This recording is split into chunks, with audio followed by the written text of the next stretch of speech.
Boa tarde a todos. Mais uma tarde de domingo nos abraça, que tenhamos nossos corações abertos, a nossa mente, para que hoje os aprendizados fluem assim de forma suave, gostosa e sólida dentro de nós. E com este pensamento e com este sentimento, a gente agradece a Deus, a toda a equipe da espiritualidade, e damos as boas-vindas a todos vocês. Eu vou pedir a Rosa para fazer a leitura do livro do Palavra de Vida Eterna, e a Elza fará a prece inicial. Sejam bem-vindos. Boa tarde, pessoal. Vamos acalmando os nossos corações, tranquilizando as nossas mentes, respirando profundamente, sempre sendo grata pela tarde de hoje, por esse lindo grupo que está aqui, se renovando no aprendizado, trocando ideias e fortalecendo a fé, que nosso Pai Maior, nossos benfeitores e nossos amigos estejam sempre presentes, nos auxiliando no bom caminho, e assim vamos todos conectados em vibrações de amor para o planeta Terra, e vibrações de amor para todos aqueles que estão ao nosso redor, longe de nós, e que assim se sintam abraçados e com um carinho, dedicação e afeto a todos os seres do planeta Terra. Hoje, em especial, eu quero ler uma prece que fala sobre as mãos. E essa prece, uma vez eu fui benzer o meu carro, e um padre falou assim, você trabalha com massagem? Então, espera um pouquinho que eu vou trazer uma prece para você. E eu sempre tive vontade de ler essa prece para vocês. Essa prece, ela tem o título de Mãos que Curam. E ela foi escrita por uma pessoa americana, Elizabeth. Então, ela diz o seguinte: bom Deus, permita que minhas mãos sejam sempre mãos que curam, que através delas sua vida possa irradiar para diminuir a dor, para renovar a paz e para curar sempre que necessário. Bom Deus, permita que minhas mãos produzam por meio de seu toque alguma essência do seu amor, fluindo através delas para dar conforto e alegria. Ofereço minhas mãos como um canal, use-as como seus instrumentos de cura. Graças a Deus, graças a Jesus. Bom estudo para todos. Gente, só confirmando, é 154, né, Joana? É o capítulo, né? É 154 a lição? Isso mesmo, Rosa, correto. Tá, ok, tá bom, só para confirmar. Então, gente, muito boa tarde. Hoje a gente vai ler, dar entrada na lição 154, que se chama, o título é Nas Trilhas da Fé. A citação é de Pedro. Simão Pedro, servo e apóstolo de Jesus Cristo, aos que conosco obtiveram fé igualmente preciosa. E aqui é o comentário. Em muitas ocasiões, nós admitimos erroneamente que os grandes vultos do cristianismo terão obtido privilégios nas leis divinas. Entretanto, basta a reflexão nas realidades do Evangelho para que nos capacitemos da sem-razão de semelhante conceito. Simão Pedro nos fala da fé igualmente preciosa, e raros vultos da história do Cristo poderão competir com ele em matéria de renovação pessoal. Ele era pescador, de vida humilde, homem quase iletrado, comprometido em obrigações da família, habitante da aldeola paupérrima, seguidor do evangelho submetido a tentações e vacilações que, por algumas vezes, o fizeram cair. Entretanto, guindou-se a posição de apóstolo da causa mais alta da humanidade, ampliou seus conhecimentos, adquiriu importância, fazendo-se condutor e irmão da comunidade. Liderou a ideia cristã nas metrópoles do seu tempo e, de cada vez que se viu incurso em um erro, procurou se corrigir e seguir adiante no desempenho das obrigações que lhe eram atribuídas. Realmente, não possuímos qualquer justificativa para isentar-nos do serviço de autoeducação à frente do Cristo, sob a alegação de que não recolhemos recursos imprescindíveis à solução dos problemas do próprio burilamento para a vitória espiritual. Pedro, com a autoridade do exemplo, afirma-nos que, diante da providência divina, todos nós obtivemos valores iguais para as realizações da mesma fé. Emmanuel. É muito bacana, e se vocês, alguns de vocês já acompanham aquele seriado, né, The Chosen, Os Escolhidos, aí vocês veem que até o Simão Pedro é um rapaz bonito, né, o Simão, o André, né, e você vê, assim, como é que foi a captação de Jesus na escolha dos 12 apóstolos, né? Então, vocês veem que foi muito democrático. O Pedro, na época chamado Simão, era casado, era um pescador, não era nem um pescador muito, daqueles assim, muito, mais assim, os mais empreendedores, ele e o irmão dele. E ele foi o primeiro que aceitou o convite de Jesus, tipo, larga, quer me seguir, quer pescar almas, larga teu trabalho. Aí ele seguiu, quer dizer, abandonou a esposa, abandonou o lar e foi, ainda levou o irmão dele, o André. Aí você vê que depois ele escolhe também Mateus. Mateus, ele era o coletor de impostos, né? Ele era judeu, mas trabalhava para os romanos. Então era uma pessoa mal vista pela comunidade judaica, né, judia. Ele também foi, na hora que ele foi tocado, arrebatado, também atendeu ao chamado. Maria Madalena também, da mesma maneira. Então você vai dizer, o que essas pessoas simples tinham para poder ver tudo isso? Será que eles tinham uma visão além do futuro? Não. Eles tinham fé, eles tinham sede, eles tinham. E na hora que reconhecem que tinha uma coisa muito boa perto deles, eles aceitaram a missão. Ninguém falou que ia ser fácil. Isso nunca foi falado para eles. Mas ninguém vacilou, ninguém desistiu. Tudo bem, o Pedro às vezes desistia, dava umas vaciladas, como aqui fala, né? Que ele negou Jesus 3 vezes, ele tinha às vezes, um comportamento às vezes mais assim, rústico, mas ele estava muito firme nessa fé. E essa fé que ele fala, que é preciosa, eu sempre penso assim, que Deus nos dotou de muita coisa boa.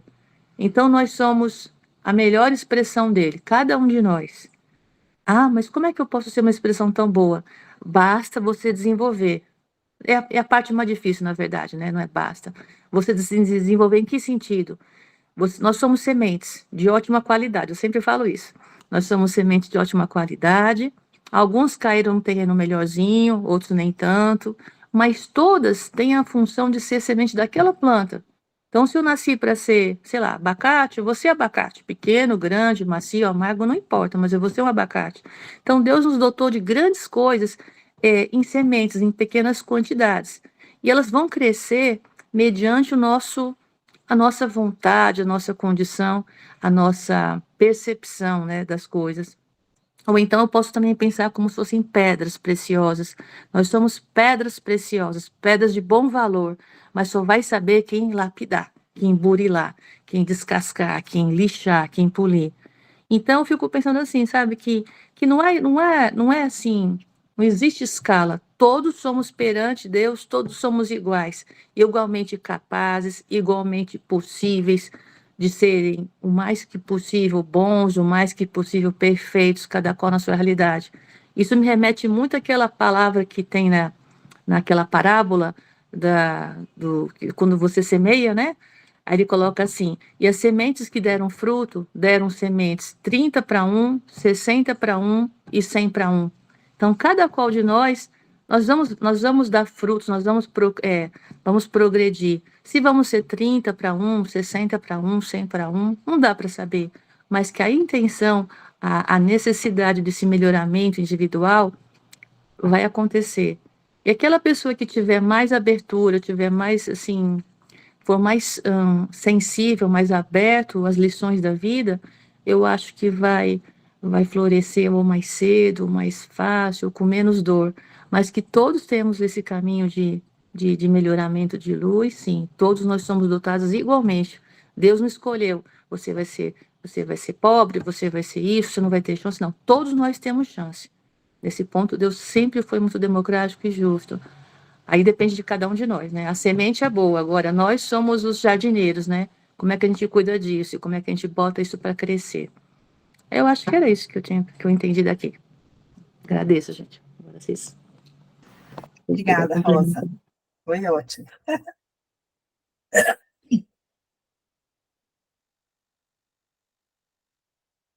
E, na realidade, aí nos lembra, né, nos faz lembrar que se ele tivesse dado algum privilégio para qualquer um dos apóstolos, ele não teria sido Deus, né? Porque Deus é justo com todo mundo. Então, a gente que miseravelmente pensa dessa forma mesquinha, achando que os apóstolos tiveram algum privilégio, eu acho que eles foram muitas responsabilidades, né? E de estar ali com Jesus do lado, né? Óbvio que deve ter sido uma coisa fantástica, fora, não tem nem como pensar, né? E, ao mesmo tempo a responsabilidade, né? De ter o olhar do Filho de Deus ali do seu lado o tempo inteiro. Eu acho que era graça em cima de graça e responsabilidade em cima de responsabilidade, né? De você querer fazer na mesma linha que Jesus quer que a gente cresça, né? Eu acho que não deve ter sido fácil para os discípulos, mas eu acho que a simplicidade deles, né? Eu acho que esse ponto da simplicidade, do ser até rústico, como Pedro era, né? Eu acho que isso, de uma certa forma, né? Fez com que a lição do Evangelho de Cristo caísse de uma forma mais direta no coração dessas pessoas, né? Que quanto mais sábio e mais intelectual é a pessoa, mais barreiras ela põe aos ensinamentos, que às vezes são de uma simplicidade, de uma profundidade única, né? Então, eu acho que Deus, Cristo, foi escolhendo seus apóstolos, assim, de uma forma muito correta, pegando gente que era gente do meio, pobres, né, com ofício do dia a dia, sem nenhum doutorado, sem nenhum estrelato, né? Foi fantástica a escolha de Jesus, foi muito demais, eu acho, de transformar pessoas em comum, né, pessoas de grande fé, que se renovavam, se ressignificavam cada dia, como a missão coloca aí, em relação a Pedro. É muito lindo, simplesmente lindo saber que nós temos todas essas sementinhas aqui dentro. Só falta mesmo semear, como a Rosa disse. Como vamos semear essas nossas sementes, né? Muito linda a lição. Passa a palavra. Elzinha.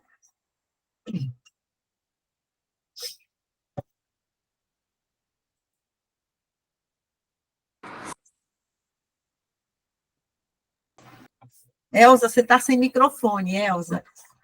Ai, desculpa. Desculpa, gente. Então, nós somos todos criados imperfeitos. Então, nós somos iguais. E aí, que nem você, Joana, falou dos apóstolos, né? Nenhum privilégio, ninguém vai ter privilégio, mas todos nós vamos ter o que a Rosa falou, a gente vai ter que nem a pedra, ela vem bruta, vai ser burilada, e cada um vai ter que fazer o seu burilamento, que nem diz aqui no final, burilamento para a vitória espiritual. Isso não quer dizer que vai ser fácil, né? Ninguém disse isso. Então, vai ter as tentações, que fala aqui no texto, vai ter as vacilações, que a gente viu também nos apóstolos, não é? Eles vacilam, eles questionam, eles têm dúvida e eles vão até questionar Jesus. Então, imagina como não foi difícil para eles, não é? Porque eles estavam lá e eles ainda não estavam entendendo tudo por completo. Então, eu acho que para a gente ter certeza que realmente a gente está indo no caminho certo, e para a gente conseguir realizar um pouco daquilo que Jesus vem ensinar, a gente tem que estar ali com fé. E não é só ali pela palavra, eu acho que é aquilo que vem de dentro para fora. Às vezes a gente acha que tem fé, e em muitos momentos difíceis a gente percebe que a gente não tem a fé. Porque se a gente tivesse, a gente teria certeza, teria mais confiança. Então, são os vacilos que nós temos. E eu acho que a gente vai aprendendo, vai se renovando e vai evoluindo. É isso que eu queria falar. Obrigada.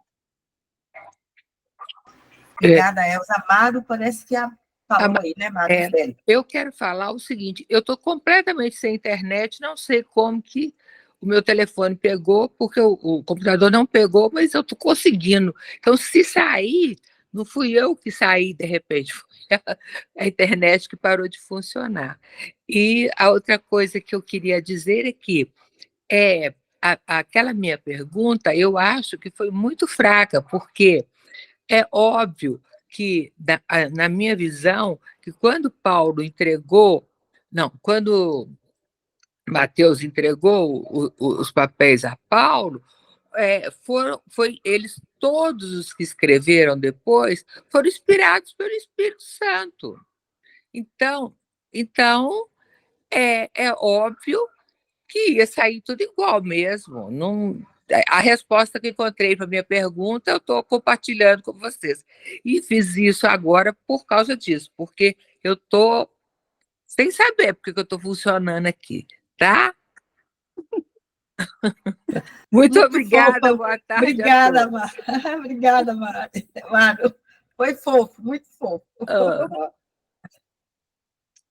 A Suzy acho que levantou a mão também, né, Suzy? Vamos lá, Suzy.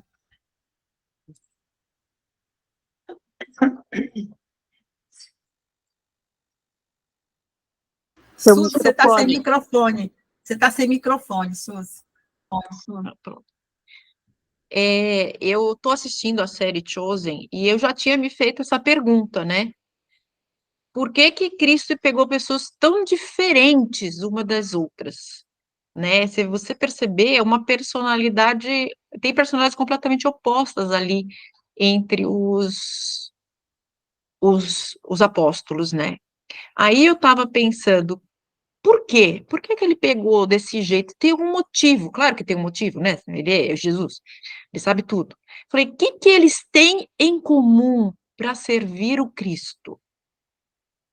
E o que eles têm em comum, apesar de personalidades diferentes, é o coração. Deus escolheu aquelas pessoas que eram capazes de ter uma fé inabalável. Foi isso que eu concluí, né? Que pessoas que tinham a força da fé deles, dentro do judaísmo ou não, mas eles tinham capacidade de acreditar num Deus vivo e lutar por ele. Então, ele escolheu pelo coração, não pela profissão ou para mostrar qualquer coisa, assim, só porque é democrático. Sim, isso é claro que é um exemplo, isso também serviu à causa, né? Uma meretriz, um pescador, um caçador, um cobrador de impostos, né? Um fazedor de vinhos, lá, né? O Tomé, enfim. O que que eles teriam em comum era o coração, a capacidade da força da fé que eles tinham. Veja, o Mateus foi o exemplo mais forte para mim, porque ele era pragmático, né? No filme ele tem fortes tendências autistas, né? Mas a fé dele, a saber que existe um Cristo, ele sabia, ele foi formado, mas ele não encontrava isso na realidade, nas pessoas à volta dele, mas ele viu no Jesus. Aquele homem conseguia fazer o que ele fez. E só o Messias poderia fazer aquilo, porque estava escrito, né? E até um deles comentou isso no filme, que está errada a interpretação militar do Messias, né? Que a maioria dos judeus acreditam isso até hoje, que o Messias vem armado, né? Para matar o inimigo. Mas poucos se perceberam, e o que a gente sabe hoje, ele vem não para matar o inimigo, mas para derrotar a maldade no coração do inimigo. Porque ele é amor. E ele escolheu os apóstolos pelo amor, né? Pela capacidade de amar que eles tinham, apesar das dificuldades. E é isso que a gente precisa aprender a fazer crescer essa semente, né? Germinar a semente que a Rosa falou. Germinar com o quê? Regar com amor. Lógico, pensamento, inteligência, né? A gente realmente observar a coerência das coisas, né? Nas nossas dificuldades, a gente é imperfeito, a gente faz coisa errada, mas ter a humildade de se corrigir, ao exemplo de Pedro aqui, né? que foi um exemplo de transformação. Ele era chamado de trovão, né? Os irmãos trovão. Ele era impulsivo, agressivo, e ele conseguiu se transformar para dentro daquilo que Jesus ensinou, né? Então, a agressividade, a explosão dele não era um ato de amor, apesar de estar indignado, mas ele aprendeu a aplicar a lei do Cristo na compreensão máxima do outro, das limitações do outro, quando ele aceitou as suas próprias limitações. Então, eu não posso cobrar do outro aquilo que eu não sou capaz de fazer, né? Então, isso que eu achei, para mim, esse é a escolha, ele não escolheu a diversidade entre os apóstolos, escolheu pela capacidade do coração deles de ter uma fé inabalável.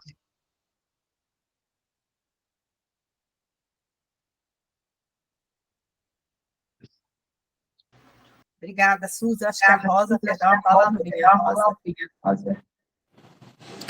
Vocês veem que tem uma parte, né, lá no The Chosen, que tem aquele sacerdote que reconhece Jesus, que faz o exorcismo lá aí aquele sacerdote, ele reconhece Jesus como o Messias, né? Aí Jesus convida ele, venha se encontrar comigo, me segue, né? Aí na última hora ele não vai, aí ele manda dinheiro, né? Ele não vai. Aí Jesus fala assim, quer dizer, ele não tinha, justamente por ter um pouco mais de conhecimento, posição, dinheiro e tal, ele não teve coragem de seguir assim como tinha que ser, né? Ele pegou até mandou o dinheiro pro Jesus, ele não foi com ele, né? E você vê que tanto Pedro quanto Paulo, Paulo de Tarso nem conheceu Jesus fisicamente, né? Ele não, mas tipo assim, você vê como eles são as duas pedras, né? E o Pedro, né? Que foi o primeiro papa, o Simão Pedro, e como Paulo também, mesmo sem conhecer, quer dizer assim, quanto que ele evangelizou, quanto que ele se transformou de um algoz, ele era judeu, mas ele era como se fosse romano, né? Um fariseu, assim, como ele se transformou. Eu acho a transformação de Paulo também muito, para mim, ela é muito representativa. Então, ela mostra que uma pessoa comum, uma pessoa talvez ligada ao mundo material, se realmente ela quiser, se ela for tocada pelo amor, sentir isso, ela se muda da água para o vinho. Para mim, Paulo também é um exemplo muito gritante da Bíblia, né? E só para completar, tem um rapaz no Instagram, ele é canadense. Aí ele pega e coloca assim, ele faz de conta que ele está com fome. Ele é branco, assim, bem vestido. Ele chega assim nas pessoas e fala assim: olha, eu tô com fome. Será que você pode comprar uma coisa para mim? Uma comida, né? E ele pergunta isso para várias pessoas na rua, em bibliotecas, em lanchonete, né? E a maioria das pessoas aceita. Ele não tem nada. Ele falou: você pode comprar um lanche para mim? Eu tô com fome. Aí a pessoa fala: peraí, eu vou lá comprar. Não, é longe, não. Não, peraí, eu vou comprar. E as pessoas compram uma pizza, compram um salgadinho para ele, ou então dão o seu lanche próprio, né? Aí ele pega, tô com fome, a pessoa vai, eu tenho um biscoito. Outro dia ele perguntou para um caminhoneiro, né? Falou, tô com sede, tô com fome. O caminhoneiro deu para ele uma garrafa d'água, né? Fechada, e deu o biscoito que tinha no caminhão, né? E ele faz isso justamente para ver quem é que dá. E no final, quando a pessoa dá, é tão bacana, as pessoas falam assim, por que você está me dando isso? Ele pergunta, né? A maioria das pessoas que dão são estrangeiros, são como se fosse, não vou dizer refugiados, mas são estrangeiros, indianos, paquistaneses, africanos, né? Orientais, né, que estão lá no Canadá. Aí ele falou, não, é porque eles falam desse jeito, porque é certo fazer isso. Eu já tive fome também, então eu te dando aqui, eu também já recebi isso. Então é interessante, por que eles dão? Porque eles já também foram alvo de amor, de caridade, então eles fazem perpetuar. E no final o canadense vai, né, ele dá um dinheiro para a pessoa, né? Ou então ele dá um computador, eu acho que ele tem algum patrocínio, né? Mas é tão bacana ver, porque, quando ele pergunta, por que você fez isso por mim? Você não me conhece, né? Ele fala exatamente isso. Não, é porque é certo fazer isso, é porque eu também já tive na sua situação, é assim que tem que ser. É muito bacana ver que tem muita gente que também que já incorporou essa história e sabe que isso é bom. É lindo, né, Rosa? A gente ter a empatia pela dor do outro, né? Pela dificuldade do outro. Você divide o seu pão duro numa boa, né? Em vez de você só tem o pão, né? Aquela coisa de que eu estou saciado agora, o outro está com fome, eu vou dar para ele, tudo bem. Daqui a pouco Deus me proverá novamente. É muito bonito isso, a gente ver o poder de doação das pessoas, né?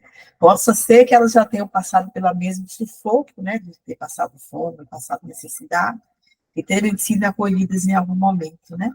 Mas eu vejo nisso aí a empatia, né? De você se colocar no lugar do outro, de você sentir a fome do outro, e falar, eu posso dar o pão, eu posso dar água, eu posso dar o que vestir, eu posso dar o meu abraço.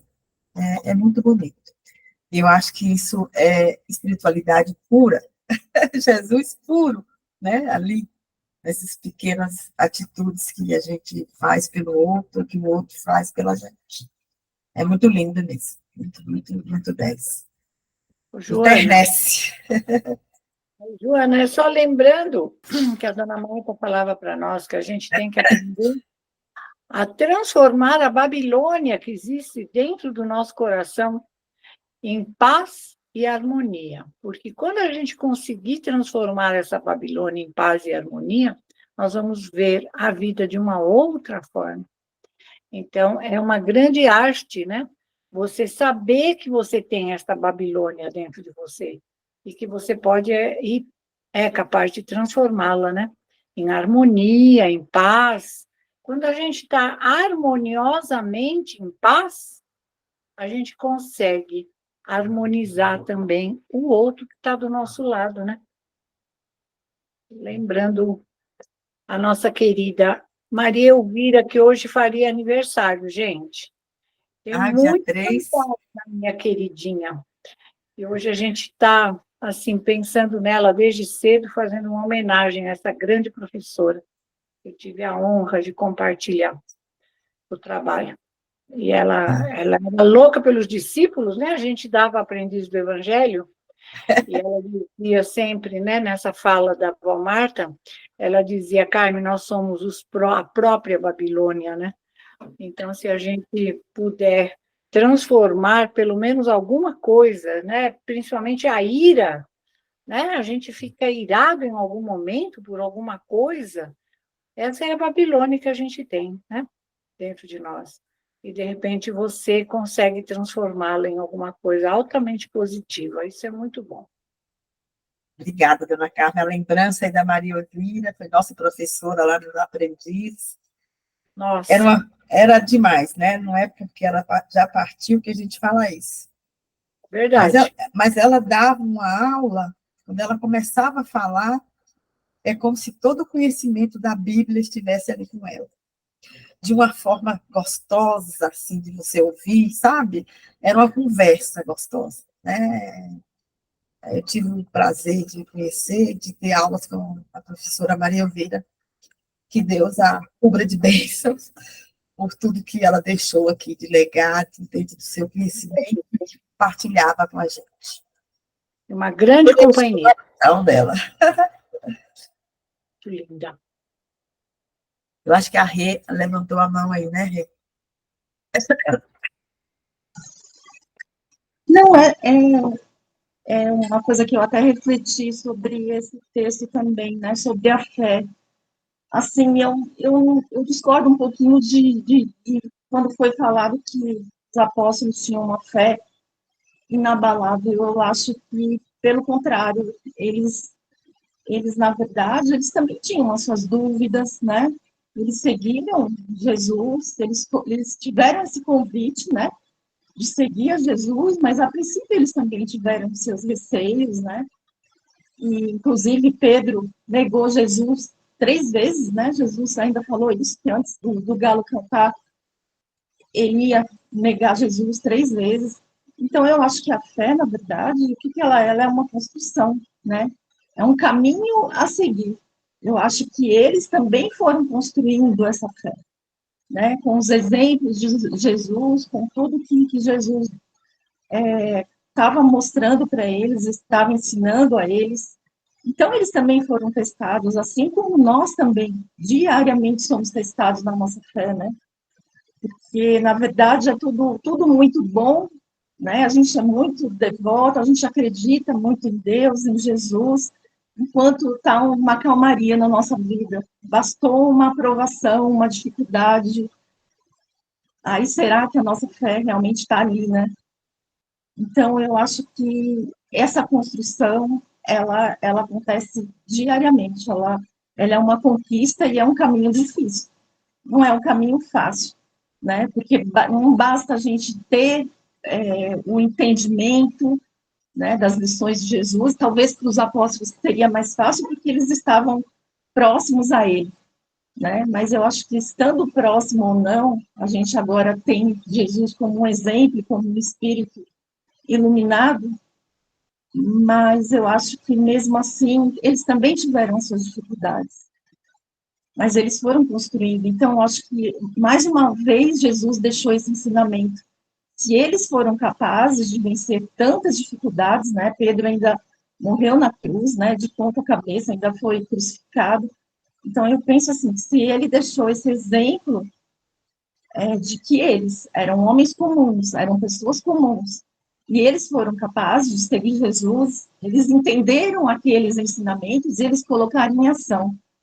E eu acho que é isso que Jesus propõe para que a gente compreenda os ensinamentos dele e que eles se tornem ações na vida da gente, né? Porque não basta, a gente tem muita sabedoria, tem muito conhecimento, e aí, o que a gente faz com tudo isso? Né? Será que a gente está que nem a dona Carmen falou, será que a gente está se modificando? Será que esses lixos que estão em nós, a gente está transformando eles em coisas boas, em renovação, em autoconhecimento, em melhor, em evolução, né? Porque o que é a nossa evolução? É a gente seguir os passos de Jesus, mas, acima de tudo, a gente se renovar. A gente se renovar nesse amor, nessa caridade, nessa humildade, em todos esses lindos ensinamentos, né? É a gente fazer com que isso faça sentido no nosso dia a dia e a cada momento da vida da gente. É isso. Obrigada, gente. Obrigada, Rê, a gente que agradece, né? Que realmente a gente sabe que a fé não é algo que se pegue ali, né? Você constrói essa fé, né? E a fé é sinônimo de confiança plena, né? À medida que você começa a ter esse relacionamento com a espiritualidade, com Deus, com Jesus, você começa a compartilhar sua vida com Ele de forma muito próxima e íntima, você consegue ir abrindo esse caminho de confiança plena, né? Porque a gente acaba descobrindo que a cada momento da nossa vida ele se expressa. Nem sempre da forma que a gente gostaria, né? Mas que a todo momento nós estamos sendo contemplados pela mão do Pai, né? A gente só tem que ter corações de sentir, né? E de perceber o que Ele nos ensina todo dia, né? Através das lições que Ele põe na nossa vida, através dos desafios, né?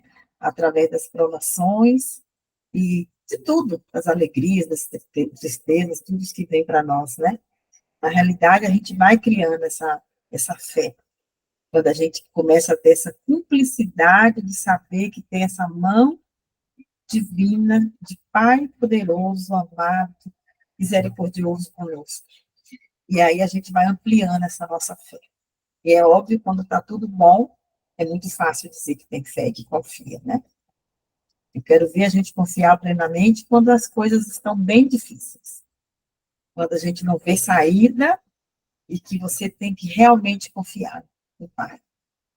Ter a bondade dentro de você para esperar o desenrolar, né?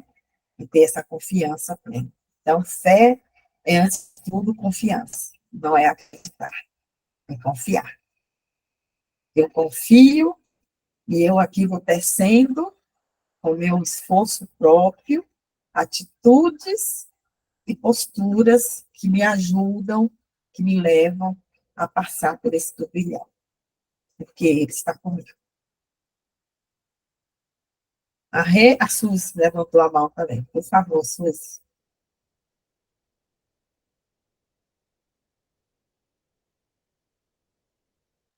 Sem microfone, Suzy. Por que que eles falaram, né? Por que que eu falei fé inabalável? Porque é o que eles eram. Eles tiveram isso. Pedro negou 3 vezes por medo de ser castigado, preso e morto também, porque ele morto ele não seria de utilidade nenhuma. Tanto é que logo depois ele edificou a igreja do Cristo. Então, ele teve medo, como todo mundo tem dificuldades, como todo ser humano teve, mas nenhum deles se negou ao caminho que o Cristo tinha pedido para eles. Assim como aquele judeu que reconheceu Jesus, mas se negou a segui-lo por medo, porque ele sabia que aquilo ia ser de uma responsabilidade imensa, né? Os outros tiveram medo também, foram humanos, mas o que eu mencionei é a força do coração deles se manterem fiéis à fé e não se desviaram do caminho, que seria muito fácil. Perseguidos do jeito que foram, seria muito fácil desistir, continuar falando ali às pessoas da sua vila, da sua família, guardar para si, mas eles não. Eles, o que eles tinham no coração era tão forte que os fez continuar anos e anos a fio, né? Paulo, ele só se deu conta que ele não tinha reconhecido o Messias até ver o Messias. Quando ele viu Cristo e entendeu que Cristo era o Messias, ele teve força o suficiente para se tornar o seu apóstolo e levar o conhecimento do amor do Cristo, porque era isso que estava previsto nas Escrituras. Ele entendeu tudo quando ele reconheceu, porque ele já era o homem da lei, ele já sabia espalhar o amor, só que ele era o homem da lei mosaica, ele era o homem da lei do olho por olho, dente por dente. Aí ele entendeu o que Cristo era o amor e que não existia mais olho por olho, dente por dente. Tinha a outra face e quantas faces fosse necessária para expor o amor do Cristo e a fé inabalável. Isso que eu chamo fé inabalável, é você não se desviar do caminho, você abrir mão de si e das suas coisas pelo outro, né? E quantas vezes nós abrimos mão da nossa fé e do amor por nós, pela nossa família, pelos nossos mais queridos, e nem tanto pelo outro que precisa de uma palavra amiga, e às vezes por medo, por orgulho ou por vaidade, a gente não abre o nosso coração, por mais que a gente ache que tenha fé inabalável. Quando eu falei fé inabalável, eu quis dizer isso. A esses apóstolos que tiveram uma fé, que os colocaram no caminho, apesar de todas as dificuldades, apesar do risco de ser comido pelos leões ou acabar na crucificação. Nenhum deles desistiu do Cristo por causa disso. Então, é isso que eu quis dizer. No meu entendimento, fé inabalável é isso. É a fé que não cede às dificuldades do dia a dia, que todos nós estamos expostos todos os dias. A gente fala aqui, né, temos que ter amor, compreensão ao próximo, e no trânsito, primeiro que nos fecha, a gente xinga. Eu falo isso porque eu também xingo. Depois eu falo, putz, grilo, não era para ter xingado. Coitado, pode estar com pressa. Coitado, está atrasado, né? Mas eu xingo. E a gente, então, esquece de ver o lado do outro. A gente vê o nosso. Isso que, para mim, que os apóstolos eram humanos, acima de tudo. E, com certeza, eles sentiram tudo isso. Mas eles seguiram com o legado que lhes foi dado. Eles não abriram mão disso. Para mim, isso é a fé inabalável. Eles se sacrificaram para levar o nome do Cristo aonde é hoje. É o nosso cristianismo, é o que a gente acredita hoje. 2000 anos depois, nós aqui falando dele. Nós não estamos falando de nenhum dos outros profetas, só ele. Então, isso que eu acho, na meu entendimento, foi isso que eu quis dizer com fé inabalável, pela força da manutenção da palavra que eles empenharam em Jesus. Ops. Obrigada, Suzy. Sempre lindo ouvir as exposições de vocês, né? Tem uma força na sua fala que toca lá no fundo, no fundo, no fundo. Obrigada, Suzy. Mais alguém levantou a mão aí, gente? Acho que não, né? Aguardar. Fala, aguardar. Agora eu. Então, uma coisa que eu queria chamar a atenção a vocês é assim, no final ele fala que diante da providência divina, todos nós obtivemos valores valores iguais para as realizações da mesma fé. Não é conhecimento, não é riqueza, não é estrutura, é valor. O que é esse valor? Pode ser fé, pode ser respeito, pode ser integridade, pode ser ética, tanta coisa que a gente... Mas todos recebemos isso. E o que me acalenta, o que me deixa mais tranquila é assim, Pedro, ele chega a falar que se viu em curso em erro, então, mesmo Pedro, um apóstolo que foi escolhido por ele também errou, porém ele procurou corrigir-se, seguir adiante no desempenho das obrigações que lhe eram atribuídas. Então, eu acho que a escolha dos apóstolos é assim, foi para que as pessoas que precisavam escutar vissem se uma pessoa igual crescendo, seguindo pelo caminho. A gente não escolhe uma pessoa de um outro mundo para seguir, a gente segue quem a gente admira, e a gente admira quem a gente vê, quem a gente sente, quem a gente olha na mesma altura, né? Então, eu amei essas duas partes que eu li para vocês, e me toca muito esse fato de valores. Olha só que bonito, não é outra coisa senão valor. O que realmente é valor para a gente? Qual o valor desse grupo todo? A integridade desse grupo, o respeito do grupo inteiro, ou a ética de cada um é valor. E todos nós recebemos a mesma coisa, a mesma quantidade, a mesma essência. Então, estamos trabalhando, estamos estudando, estamos saindo, cada uma do seu lado, cada um do seu canto, mas só seguindo o que ele nos ensinou, seguindo, crescendo e evoluindo e mantendo aquilo que ele nos deu, os valores, os mesmos valores. Eu amei essa parte.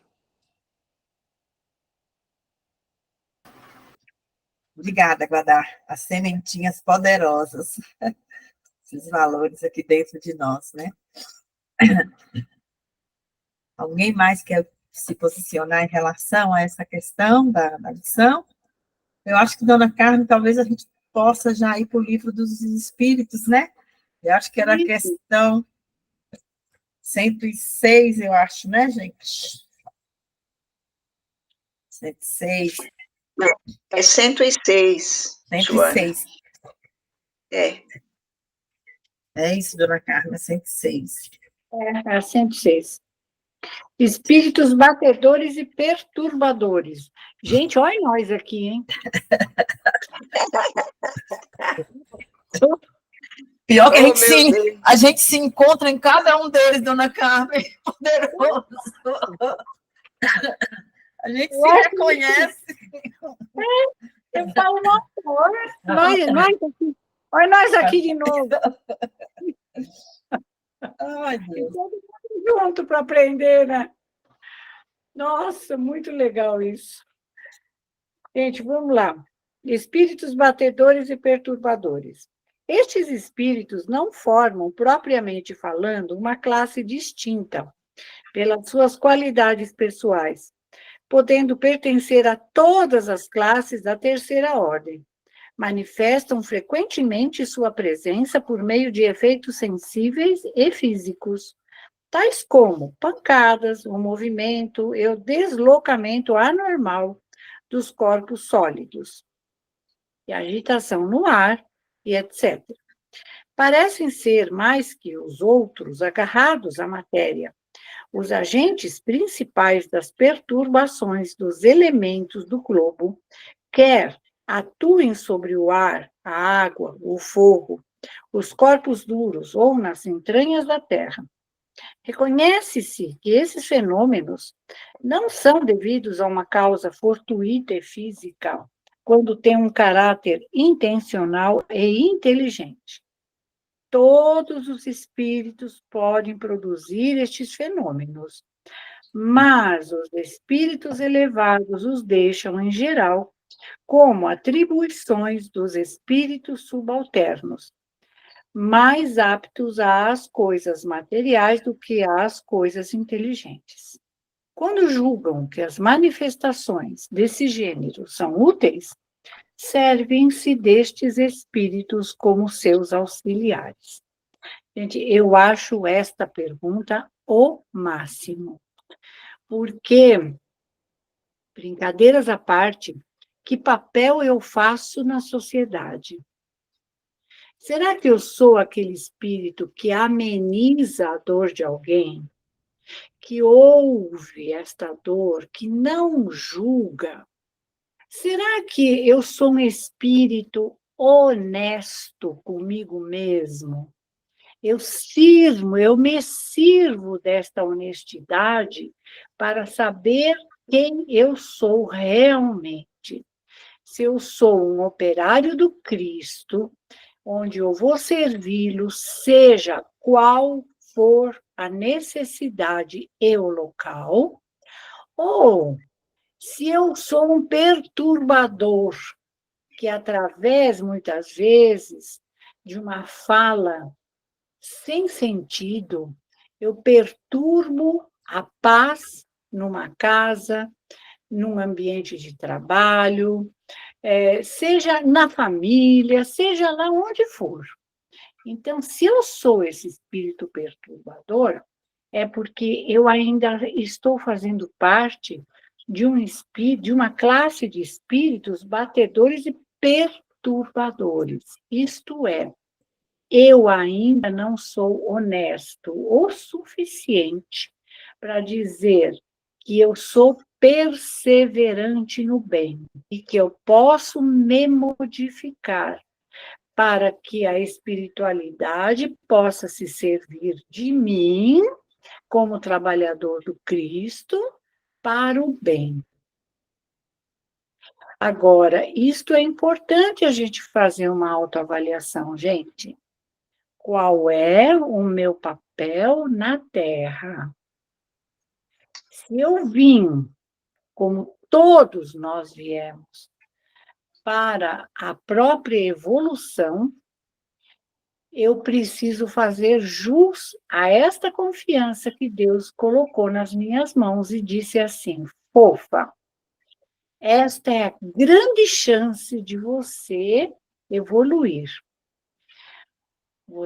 Vamos te dar a oportunidade da reencarnação e você vai reencarnar num meio social onde vai ser necessária muita ajuda, onde você vai aprender a não perturbar mais a tua família, você vai aprender a deixar sementes de paz e de harmonia, você vai ser, além de honesta, com a sua boa vontade e perseverança no bem, você vai falar a verdade, você não vai ser estas pessoas que desajustam o lugar onde vivem, seja lá numa profissão, dentro de um lar, numa casa espírita, numa igreja, seja lá onde for. Gente, nós temos visto ultimamente coisas assim do arco da velha, né? E que a gente olha e diz assim, misericórdia, da onde saiu isso? Então, é uma classe de espíritos que ainda são perturbadores. Se nós julgamos que já passamos desta fase, em que fase eu estou? Esse é o meu lado de honestidade e de verdade comigo mesma. Então, eu posso dizer assim, bom, eu já despertei, já estou com a minha consciência já um pouco mais tranquila de saber o que eu vim fazer. E faço com muito amor, cumpro com as minhas obrigações de uma forma cristã.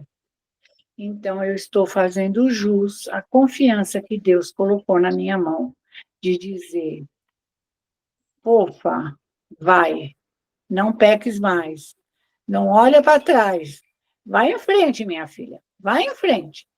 Você vai ter que aprender a viver bem e a deixar essa semente de amor, mas com honestidade, muita honestidade. Porque se eu ainda perturbo o local onde eu trabalho, se eu ainda perturbo o local onde eu vivo com a minha família, ou dentro de uma condução. Gente, alguém, por acaso, claro que vocês não viram nada disso, só eu vi. Alguém meio desajustado dentro do metrô? Não, né? Vocês não. Alguém desajustado no trânsito? Também não. Alguém desajustado dentro do ônibus? Também não. Então, se eu estou neste meio, porque eu também sou uma desajustada ainda. E é lá que eu preciso estar para colocar a minha consciência desperta e dizer assim: este é o meu papel. Ajustar-me à vida que eu tenho aqui na Terra. Gente, era isso que eu queria trazer para vocês. Eu gosto muito quando ele fala dos elementais, né?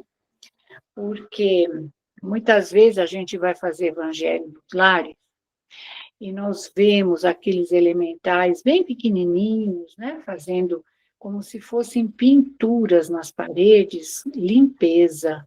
Não é uma pintura, é uma limpeza. Então, olha que lindo esse trabalho deles. Eles são chamados elementais, isto é, ainda são aqueles espíritos que não estão numa classe mais evoluída, mas eles fazem esse trabalho que eu chamo de trabalho limpo, né? Porque a gente muitas vezes faz um trabalho sujo, mas eles fazem esta limpeza energética nos lares. E quando a gente vai dar passe em um hospital, a gente vê muito isso também pelos corredores. Uma vez até comentei com a Joana, né? De um caso lá, uma vez que eu fui lá no Cruz Azul. E aí a gente fica imaginando, né? Puxa, que maravilha, que eles são tão simples e, ao mesmo tempo, eles fazem um trabalho tão bonito, né? De limpar miasmas. Limpar miasmas é uma arte. Só quem ama, quem já pode produzir esta energia da limpeza, pode fazer. Gente, é isso que eu queria trazer para vocês. Está todo mundo congeladinho de novo. Eu adoro congelar os outros, vocês já viram? Mas nós te ouvimos perfeitamente, dona Carmen. Todo mundo congeladinho, bonitinho, né? Olha só, todo mundo para pensar, né? Então... É, verdade, dona Carmen, foi ótimo. Deixa eu falar, gente, com essa lição de hoje, 106, a questão 106, a gente encerra o terceiro grupo, que seria o grupo dos espíritos imperfeitos. A próxima semana, nós vamos para a questão 107, aí a gente entra no segundo grupo, que seriam os espíritos bons, tá bom? E então, 107 fica para a próxima semana. Obrigada, hein, dona Carmen? Eu acho que está na hora. Vamos só pedir para que nós, né, aquele grupo, possamos refletir, porque da mesma forma que eu falei que nós ainda fazemos parte, né, desses espíritos perturbadores, que responde mal, que faz bagunça, que quer sempre partir para a briga e tal, a gente também, né, está numa classe assim, que já começa a ficar mocinha, né? Ficar bem bonitinha. Então, vamos pensar em que momento desta semana que vai entrar nós podemos nos considerar um espírito melhor. Tá bom? Muito obrigada, viu, gente? Obrigada, gente. Obrigada, Joana. Oi, Elza. A Elzinha levantou. Eu ia brincar com vocês. Será que até a semana que vem dá tempo da gente entrar na classe dos bons espíritos?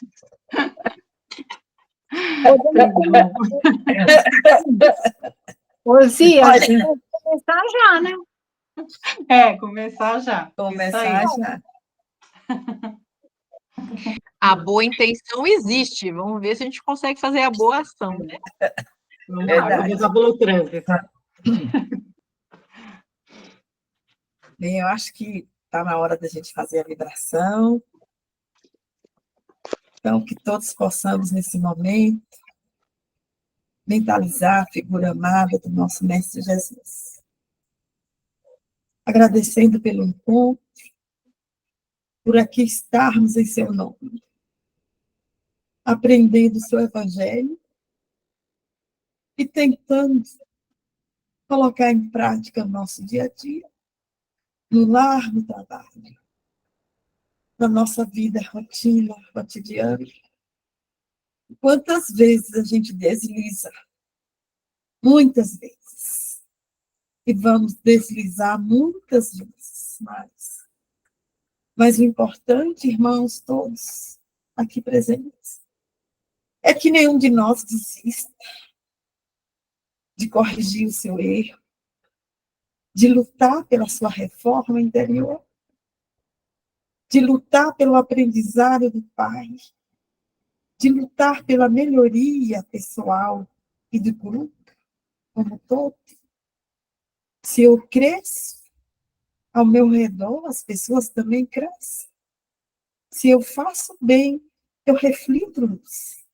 E essa luz reflete sobre os outros ao meu redor. Que tenhamos essa consciência dentro de nós, de não desistir do Evangelho de Cristo, de fazer acontecer a cada momento. Neste momento, como estamos aqui agora, exercitando o amor, usando a palavra, usando o sentimento, usando a nossa disciplina, para que possamos compartilhar desse método que é Jesus. Agradeço a todos vocês que se empenham na melhoria pessoal e do próximo, que se reúnem para falar de Jesus, que se reúnem para unir pensamentos, que se reúnem pensando no amor e no bem, e que deixam seus afazeres, seus compromissos para Cristo, em nome dele, em nome do planeta Terra, pedindo e rogando por todos os nossos irmãos, sejam eles humanos, não humanos, nossos irmãos inferiores, os animais, que também sofrem pelas consequências do homem, a nossa natureza, o planeta Terra.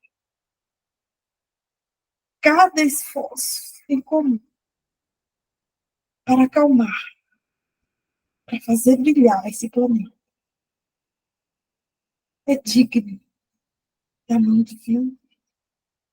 Agradeço a todos por estarem empenhados nessa proposta de tornar o nosso planeta humano, fraterno, unido, harmonioso. Sim, porque a paz começa em cada um de nós. Comece a acalmar dentro de ti. Comece a serenar os nossos corações. Confiando, como disse a lição, é fé, é entrega, é confiar que estamos todos guiados pelo Pai Mãe. Com esse sentimento de união, de amor e plenitude, a gente se une de mãos dadas, abraçando esse nosso planeta Gaia. Que todos os nossos irmãos sintam essa energia, esse amor, essa luz divina, derramando sobre a terra, como feixes dourados, salpicando luz em cada recanto, onde haja o irmão.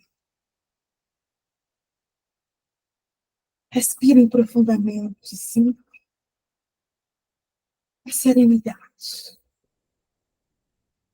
que ergue o ar, a paz que nos envolve. e o amor que a gente sente. Senhor Jesus, obrigada por nos permitir este tempo de vivência terrena, nos permitir compartilhar, nos permitir a vida em conjunto. E tenha misericórdia de cada um de nós, nos dando sustentação na nossa jornada. E que neste momento, uma luz invada ao lar de cada um de nós, varrendo os miasmas, trazendo a paz e a serenidade, trazendo a confiança plena do amor divino sobre nós. Agradecemos a todos vocês por aqui estarem, agradecemos a oportunidade de trabalho, agradecemos a espiritualidade, companheira amiga, e agradecemos o Pai por nos darmos este dia de trabalho. Graças a Deus. Que tenhamos uma ótima semana, que possamos estar aqui novamente no próximo domingo. Graças a Deus. Graças a Deus.